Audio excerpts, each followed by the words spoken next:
حاصل کر سکتے جب تک اللہ کی راہ میں خوبصورت اور محبوب چیز قربان نہ کرو. قربان اگر تو یہ سوچ ہے اور اس سوچ کے تناظر میں اس نے جانور لیا ہے اور کسی کو دکھاوا نہیں، ویسے اچھا جانور لے لیا ہے، ظاہر ہے اس کے گھر میں آئے گا، اس کے دروازے پہ دہلیز پہ بندھے گا تو لوگ تو دیکھیں گے. اگر اتنی بات ہے تو پھر تو اللہ تعالیٰ اس سے راضی ہوتا ہے، پھر تو بہت اچھی بات ہے.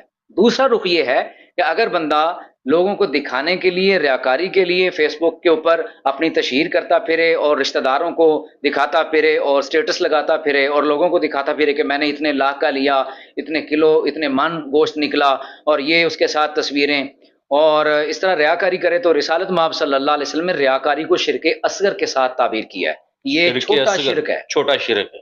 ٹھیک ہے. تو لہٰذا اس کو منافقین کی صفت بھی قرآن مجید میں سورہ آل عمران نے اللہ تعالیٰ نے فرمایا کہ یہ جو منافقین یراؤن الناس، وہ لوگوں کو دکھانے کے لیے کچھ کام کرتے ہیں. تو اللہ تعالیٰ نیتوں سے واقف ہے کہ کون کیا سوچتا ہے. اگر برا سوچے گا تو کوئی قربانی نہیں.